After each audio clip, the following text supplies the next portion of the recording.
Hello everybody, welcome back. Mad Panda Gaming, Jim here.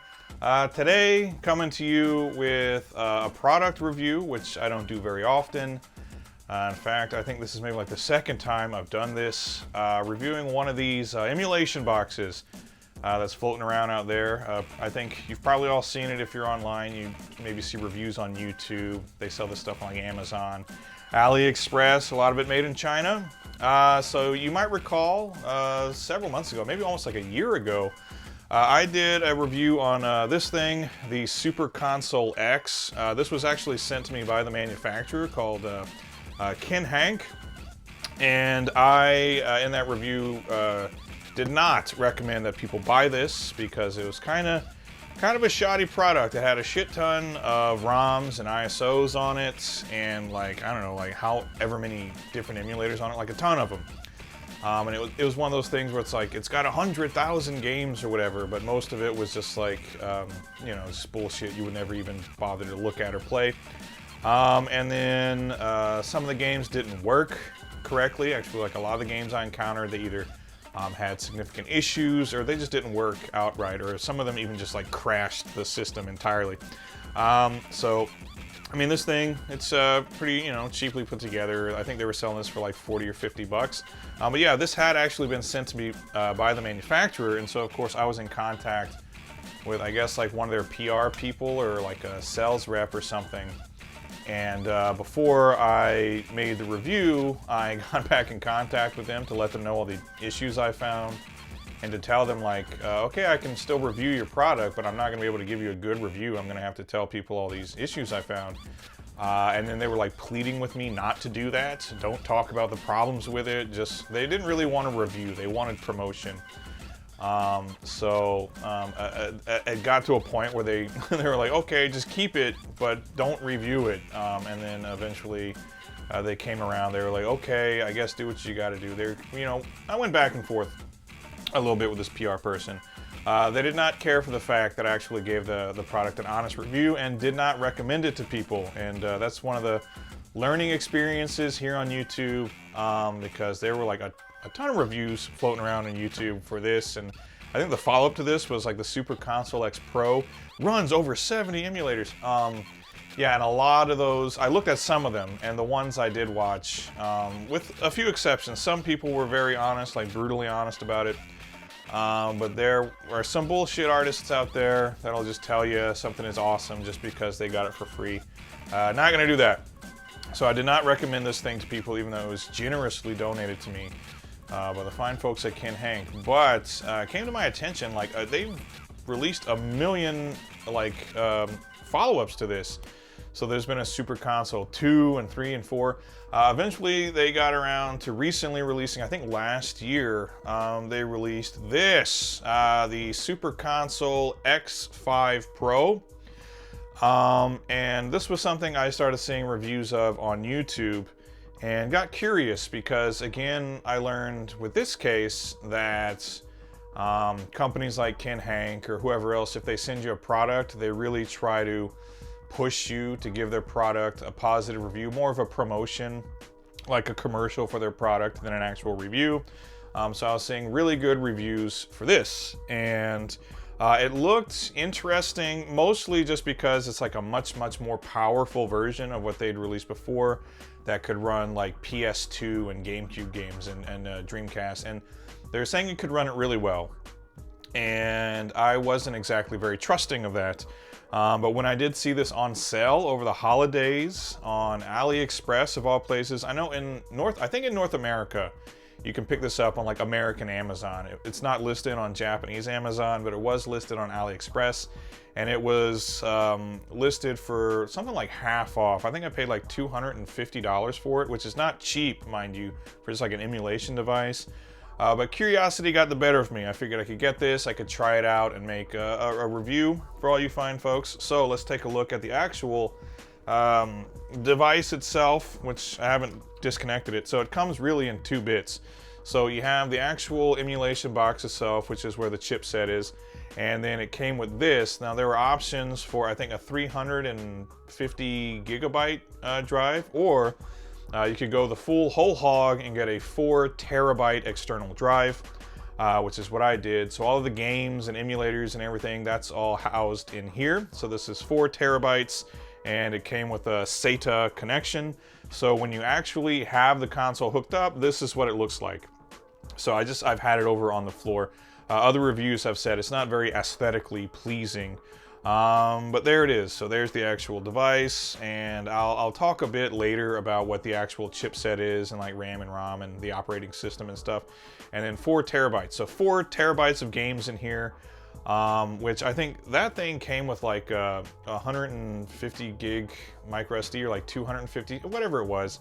So not nearly as large as 4 terabytes. So I figured for $250, because a 4 terabyte external drive usually itself is gonna run you like over $100 or something. So yeah, I figured, you know, let's give it a shot. So that's what it actually looks like when it's out of the box. So not exactly great looking, but I guess it's supposed to be function over form.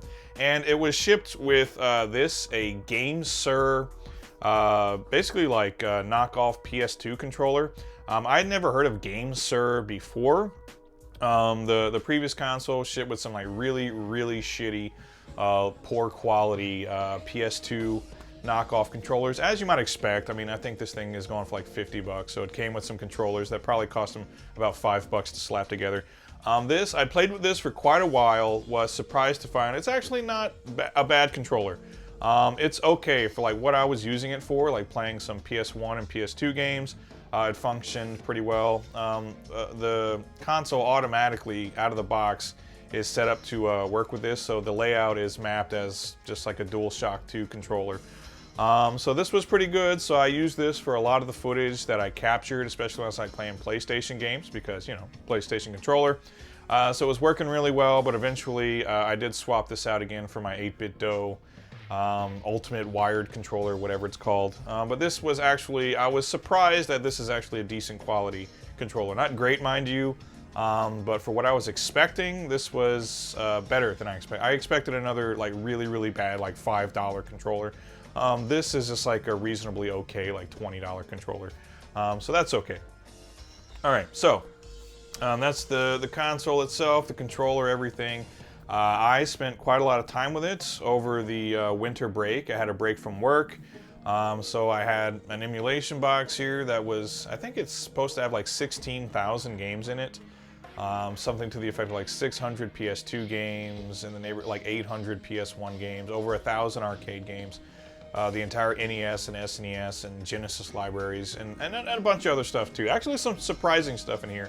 3DO emulator, a Jaguar emulator, and then there's even a Switch emulator in here with one game, which is the Contra collection in it, which I don't intend to add anything to the Switch. Switch is still like currently on the market. I own a Switch, so if I really want a Switch game, I'm just gonna buy the Switch game. Maybe like 10, 20 years down the road, I won't mind emulating Switch games. But for the time being, not really bothered with the Switch emulator, but was intrigued that it's running like Dolphin and what is it, Duck Station, and whatever else. I think, what is Ether X2 is the PS2 emulator in here. So a bunch of stuff that I'm like pseudo aware of. Like I run on my PC, I've run like Duck Station, stuff like that. So I was really interested to try it out and see if it's running everything actually like well. There's a Saturn emulator in there too. So we're about to take a look at all this gameplay footage and the menus and everything, so you can see how it looks when it's actually running.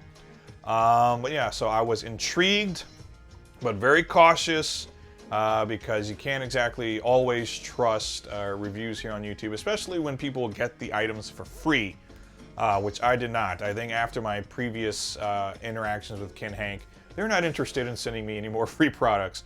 But that's enough of that bullshit. Let's get into all this gameplay footage and cool stuff.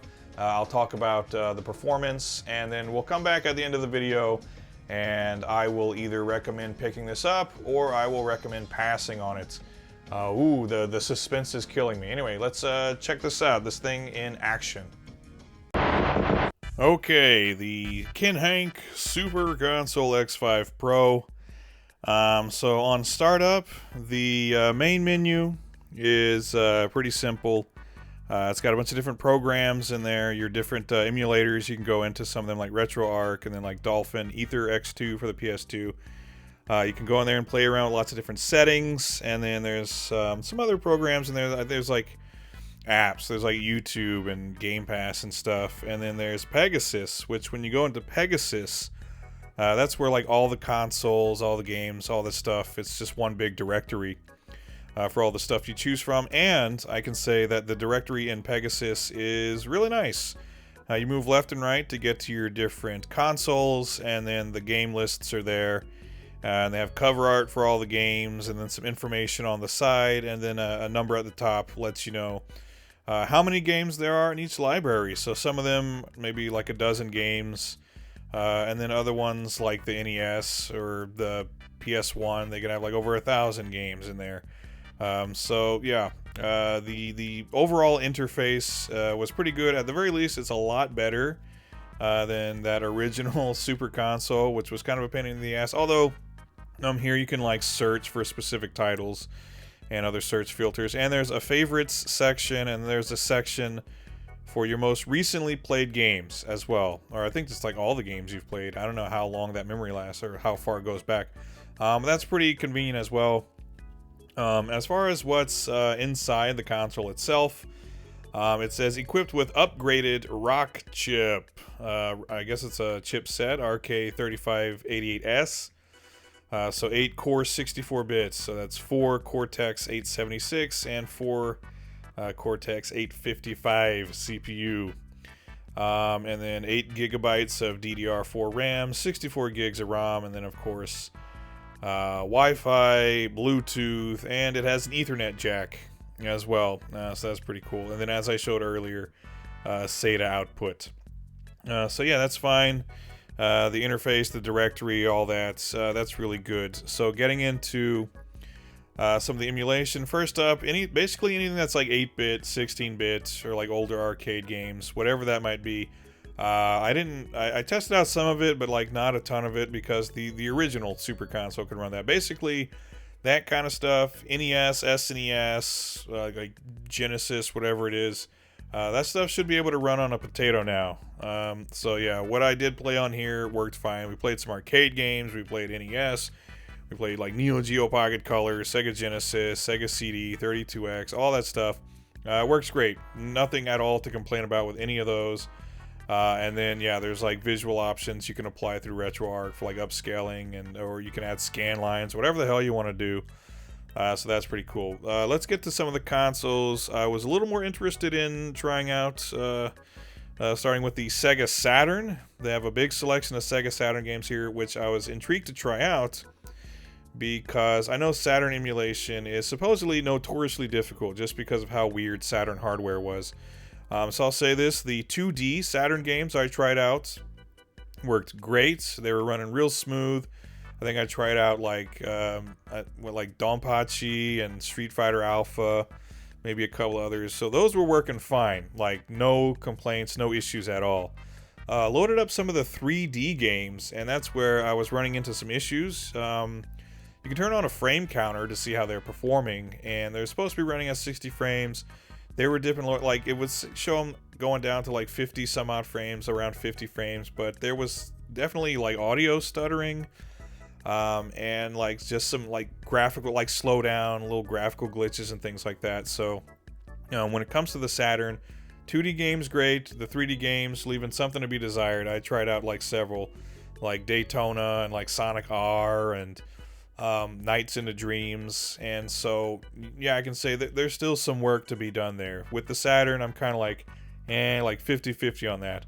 2D games were working good, 3D games left something to be desired, so that might be something that has to be like updated or upgraded later. But yeah, so the Saturn emulation, as I predicted, honestly, is not perfect. Now, when it comes to the Dreamcast emulation, on the other hand, the Dreamcast games were working pretty good. So loaded up Sonic Adventure, and it looked and sounded and played pretty much without issue. Nothing to complain about at all. And thankfully it's in English. If you saw the review of the previous device, like some of the games were in Portuguese, and Sonic Adventure included.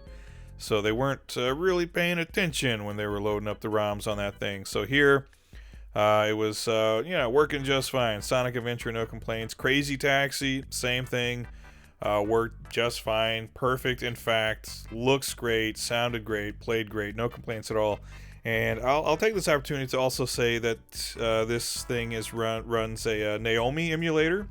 So if you want to play some Naomi arcade games, it's got a bunch of those. And that's pretty cool. Naomi, essentially like the arcade version of the Dreamcast. Like, they kind of go hand in hand. And then, while I'm on the subject, Atomiswave.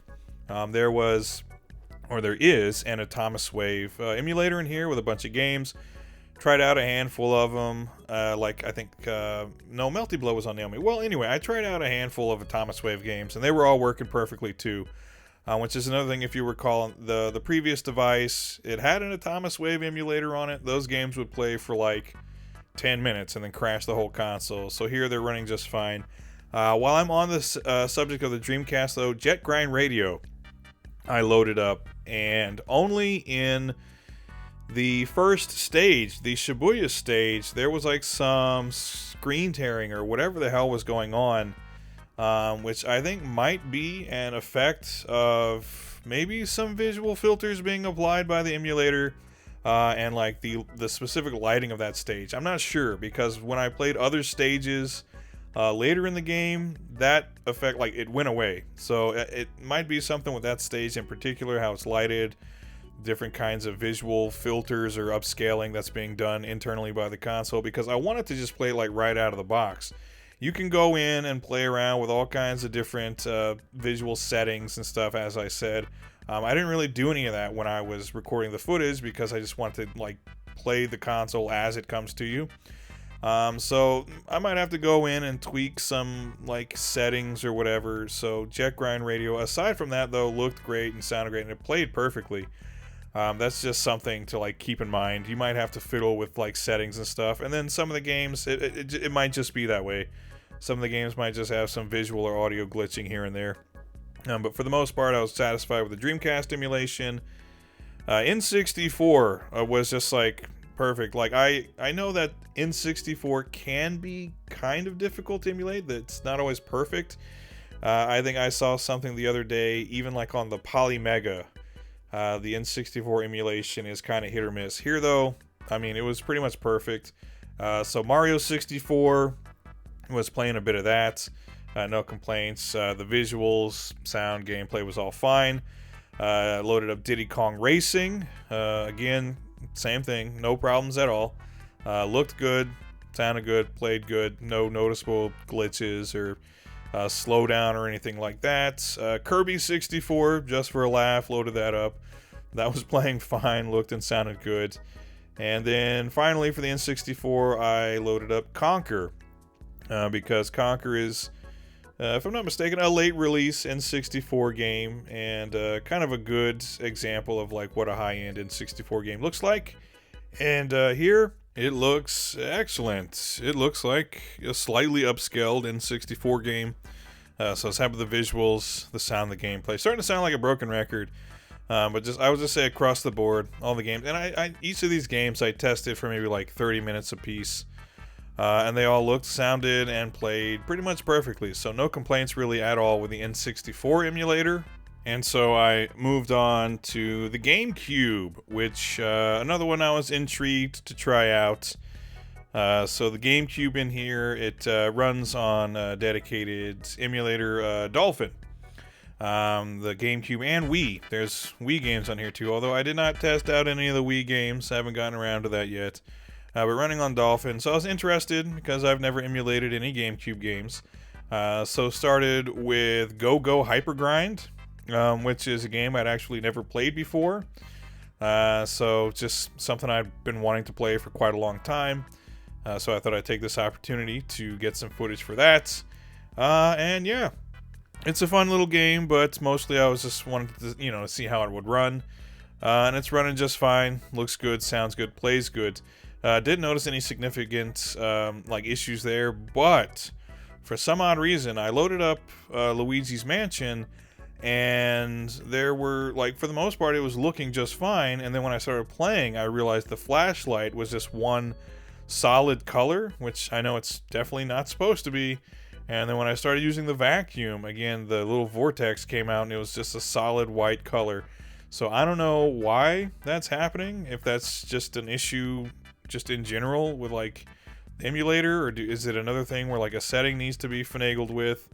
I'm going to have to find that out, but just right off the bat, Luigi's Mansion, I was like, I can't really play this because it just doesn't look right. It's weird. So that was an issue.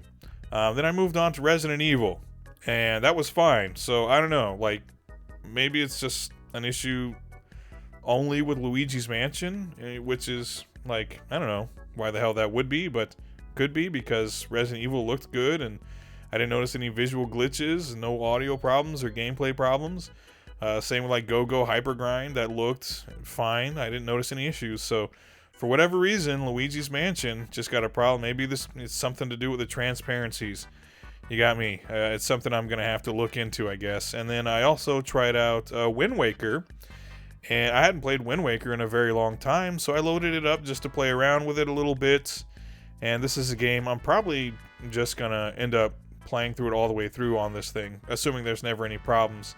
Because for like the 45 minutes or so I was actually playing it, I didn't notice really any issues at all with the visuals or the sound or the gameplay. So like, yeah, like for the most part, with the exception of Luigi's Mansion, for some odd reason, the GameCube emulation was pretty good. And then I decided to also try out 3DS because they got DS and 3DS games on here. I think the emulator is called Melon DS. So I wanted to try out, some of the games just to see how how that works. Like I had a DS back in the day, but how's the dual screen gonna work? Well, it just splits it up to right and left. So one screen on the right, one screen on the left. And I only tried out a couple of games. I tried out like New Super Mario Bros. 2, I think, and then that was fine. And then Donkey Kong Country Returns, which was also fine. So again, this is something where there's like nothing like of note to say. Like there's no problems or anything. It runs just fine. So 3DS games, that's all well and good. And then just for fun, Game Boy Advance, loaded that up. And I knew that was going to run fine, but what the hell? I wanted to play some GBA games. Castlevania, Harmony of Dissonance, fantastic. Great game. Again, looking, sounding, playing good. And then a game I had actually never played before, Sonic Advanced Adventure. So I loaded that up to have some fun with. Great game. Yeah, really, same thing I said about other previous games. Looks fine, sounds fine, plays fine. Nothing at all to complain about. And then as like a little capper to that, Dragon Ball Advanced Adventure, which is actually one of my favorite GBA games. It's a lot of fun if you've never played it before. And I knew it was going to run fine. What can I say? I wanted to play some Dragon Ball, and so that's what I did. So I played through a few stages, enjoyed that. So yeah, GBA emulation, nothing at all to complain about. Next up, Jaguar. This thing's running some Jag. And not only have I never played Jaguar emulation, I've never played any Jaguar games, period. But it is another one of those consoles where I know the hardware was kind of like weird, so it might be kind of difficult to emulate. But from what I played, it was fine on here. So I played Rayman. Rayman was running great, had some fun with that. Popped in NBA Jam Tournament Edition, which I think there were like some audio stuttering here and there, whatever, but for the most part it was playing fine, so I got to enjoy some NBA Jam. Popped in, first time ever playing Alien vs. Predator.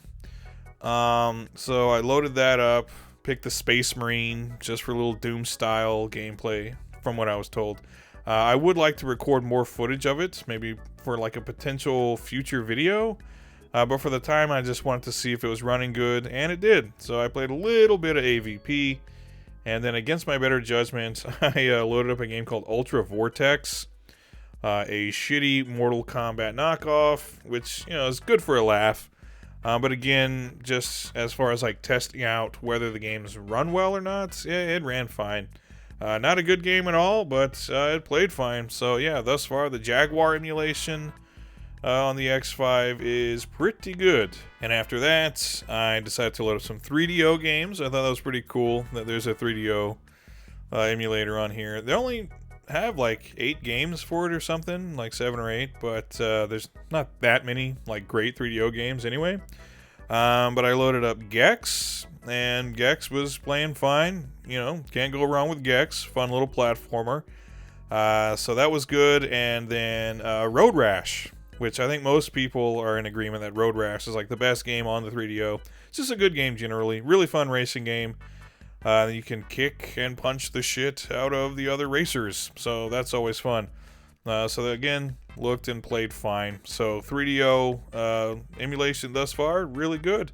And then presumably, I mean, I don't really want to, but if you were so inclined, you could go and download and add some more 3DO ISOs on here, I guess. Then I moved on to PS1, which I was, I don't know, concerned about. One of the big reasons I did not recommend the previous device, the Super Console, was that all the PS1 games had no music and no cutscenes, like save space, which is like false advertising. You can't tell people you've got like 700 PS1 games on a thing, and then they're not really the complete games. But then here it's, you know, it's on a 4 terabyte drive, so like I know there's not going to be any issues of space. You don't need to save space on them damn things, especially now with PS1 games. So yeah, I can just say every PS1 game I tried out worked like brilliantly, and they looked fantastic. So Fear Effect, loaded up Fear Effect. Great, like it's just a good looking game, period. It looks even better here. Again, there's upscaling and stuff going on that I haven't really looked into yet because I haven't played with all the settings, but it looks nice. So after Fear Effect, I think Jersey Devil. I tried out some Jersey Devil, which, you know, fun game. If you haven't tried it before, you like this era of 3D platformers, don't overlook Jersey Devil. But again, it looked and played really good. R4, Ridge Racer Type 4. Pop that in just to see how it handled a racing game. Handled it beautifully. Playing some R4, can't complain. And then one of my favorite PS1 games, Tekken 3. Loaded that up, and it looked really good. You're looking at the footage right now, so you can judge for yourself. But it looked really good. And then the gameplay and audio, everything was just all really solid. So PS1 emulator. I think I neglected to say that the emulator that this console is using is DuckStation. Which is a really fantastic emulator. I was actually already using it on my PC to emulate PS1 games. And then DuckStation is an emulator that has lots of settings in it for different kinds of upscaling and all that good stuff. So the previous device was running PCSX, or different versions of PCSX, which, you know, solid emulator and all, but recently I've been on DuckStation, so I was happy to see that that's what this thing is running too.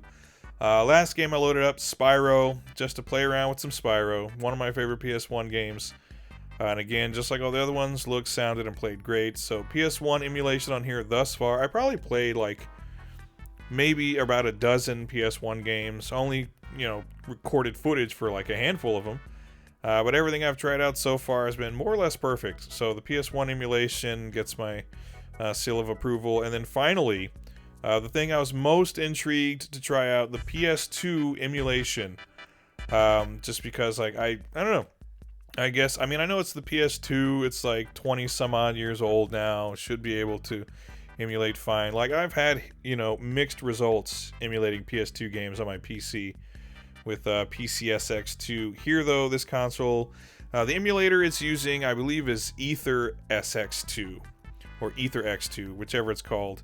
Which I had never used myself before, but loading up these games, I was impressed, and I was surprised, pleasantly surprised. First loaded up Ultimate Spider-Man, one of my favorite Spider-Man games, just to try it out, and I actually did end up just sitting here playing through Ultimate Spider-Man in its entirety.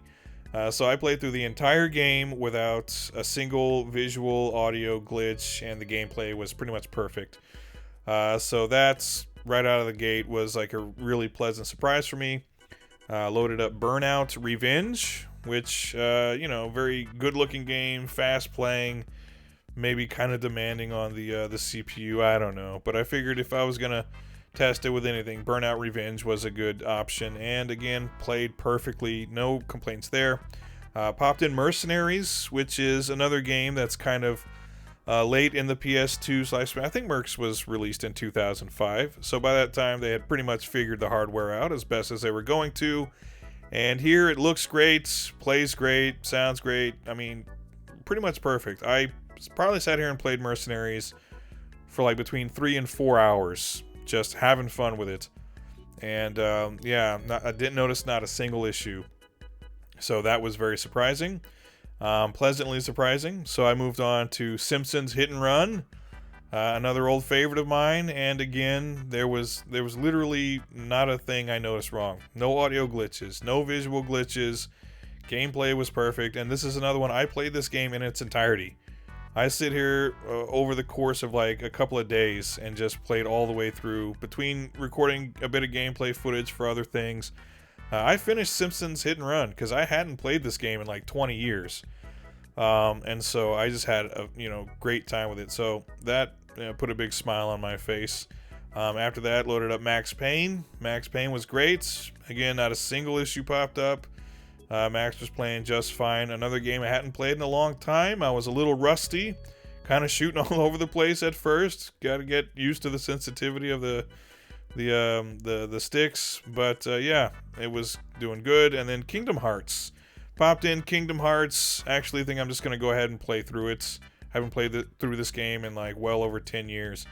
But just as far as recording footage goes, there was not a single issue with it, and there still hasn't been. I probably played maybe 4 to 5 hours of Kingdom Hearts on this thing, not a single issue. Final game I wanted to test out, something I thought might be like a little more graphically demanding, I guess, but I loaded up Shadow of the Colossus, one of the more impressive looking PS2 games, and yeah, it handled it really well. It looks great.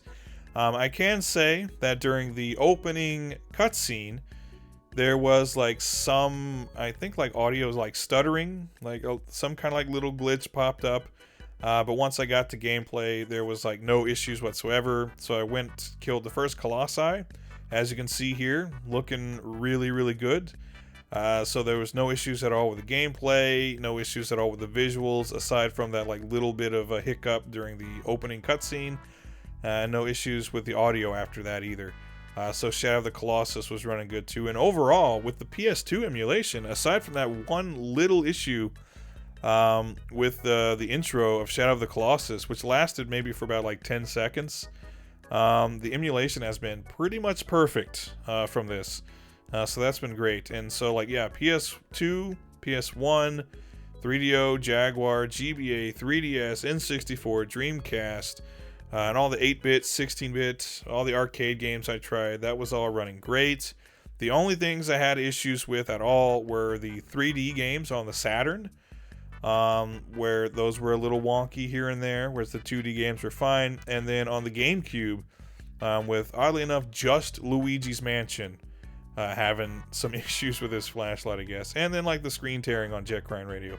Other than that, I mean, I probably tested out like 50 or more games on this thing, and those were really the only issues I found. So, yeah, I was very surprised coming from the original Super Console, which they sent me last year, which was just plagued with issues, all kinds of problems with that thing. It was such a, in retrospect, like a cheap piece of junk. It was, I was almost insulted, like, oh, this is false advertising. A bunch of these games don't work, and the PS1 games don't have any music. How can you ask me to recommend this to my viewers? The Super Console X5 Pro, though, this thing, actually, I guess they learned. I guess they learned from their mistakes after like 5 generations of making these things. So I'll go back to, I have some final words for you on the couch if I'm going to recommend this to anybody or not. But in all honesty, yeah, the emulation, like 90-95% of the time, was working great on, most of the 50 games I tried out so far. I'm never going to play like all 16,000 games. But what I have played, what I really wanted to play, actually worked really well. So, but yeah, should you buy this? Should you not? Would you even want to? Let's go back to Couch Jim and find out what he has to say. Here we go. So there you go, everybody. That is the Kinhank Super Console X5 Pro, which just rolls right off the tongue. So there you saw a whole bunch of gameplay footage, a bunch of different consoles. Now, would I recommend Picking up the Super Console X5 Pro to anybody? Yes, to some people. There's like a kind of like a caveat. If you're someone who's interested in just putting together your own little emulation box or something, if you're messing around with like Mr. FPGA, or you've got something like, I don't know, like a RetroPie, or even if you just run emulators on your own PC or something, and you really only want like specific games and you're kind of savvy with it, then you don't need something like this. This is for anyone who would like to have just a whole bunch of games emulated, but you don't want to do any work yourself, because this works right out of the box. I mentioned that like not everything in here works perfectly, but it works more or less about as well as you're probably going to get to, you know, run on your own PC or something. The Sega Saturn emulation was kind of like hit or miss sometimes. Same thing with like the Jaguar, GameCube a little bit. I was honestly like shocked by how good the PS1 and PS2 emulation was. And then thankfully every game I tried out actually worked. It's not, this thing was buggy as hell. A lot of the games didn't work, or they would crash or something like that. I tried a bunch of arcade games, NES, SNES, 32-bit, PS2, GameCube. I ran the gamut. I probably played about, I don't know, 50 or more games on this thing just in testing it out and recording footage for this video. And for, I would say, like 90% of the time, everything worked as I would expect and want it to work. Cool features for like upscaling, you know, old games and stuff like that. That's really cool. And most of it you don't really have to mess with. There are lots and lots of options for, you know, changing the visuals around, adding shaders and smoothers and all kinds of stuff like that. I'm not really very inclined to do that. I kind of just played everything out of the box, like factory settings. And it looked pretty good. So, if you're the type of person, you're already putting together your own emulation stuff, then you don't need this. You can pass on this. If you're someone who would like to have something like that, but just don't have the inclination to put it together yourself, or like the patience to build it and go and find all the ROMs and ISOs and everything, even though like there, you know, sites you can go to where you can just, you know, download a folder or something, like every NES game or whatever. So this, I can recommend for those people who just want to get something that is like simple plug and play, and you're ready, you're going, you're off to the races. For other people that are savvy and put together their own emulation stuff, I do not recommend this. But yeah, if you're someone like me, who's, you know, if you're kind of lazy and you're just like, yeah, it would be nice to have something that I just plug into the TV and then we're off to the races. Also, as you saw just in the video, this is very nifty for just recording gameplay footage because it looks really nice. It's just simple HDMI out, goes into my 4K AverMedia thing, my capture device there, and it works right away and it looks good, and I'm happy with that. So I'm actually, a lot of the footage I've been capturing off of this thing, I will use in future videos for reviews or retrospectives or whatever the case may be. So yeah, that's my final verdict. This thing actually does work pretty good. If you're someone who already makes your own emulation stuff, you probably don't really need this. You probably don't really care. You're already emulating on your PC or your Mr. FPGA or something. For everybody else, you're not savvy with that stuff. You just want a plug and play emulation device. This is pretty good. I don't know exactly. Like I said, I bought it on discount for like 250 bucks.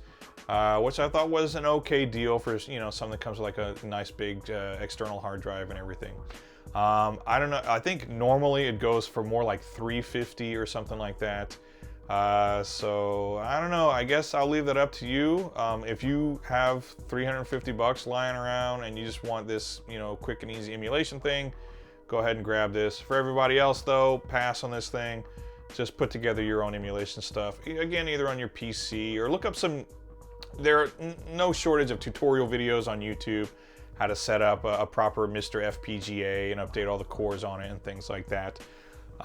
So yeah, I'll say it's like a tentative recommendation because it's not bad. It's actually a decent little product. I don't know about longevity. I don't know how long it's going to last. It's got a fan in it. The fan is rather quiet. I didn't notice any problems with heating or freezing or anything like that. But as of now, I've had this for like, I don't know, a couple of weeks, so I don't really know how long it's expected to last. I'm hoping it lasts at least several years, but who knows? I could be making an update video in a couple of months telling you, hey, the Kinhank thing died, the fan died, and now the whole thing's kaput. And anyway, I don't know if that helps you or not. That's not much of a product review. It's pretty good. I don't know. Yeah, it's like a 6, 7 out of 10, I guess. It's good if you're lazy like me, but if you're not, who cares? So yeah, there you go. Kinhank Super Console X5 Pro. If you have any experience with this or any of these other, like, because there's Kinhank, but there's other manufacturers too. They make all these little emulation things, and you know, they started out with a pretty shit product, to be fair, and eventually they updated to something that's at least kind of respectable. So hey, congratulations, Kinhank. I don't expect to get an email from you anytime soon. Anyway, that's it. I'm rambling, and nobody likes that. Nobody likes to hear Jim ramble. So thanks everybody for watching this video. I hope it helped in some way.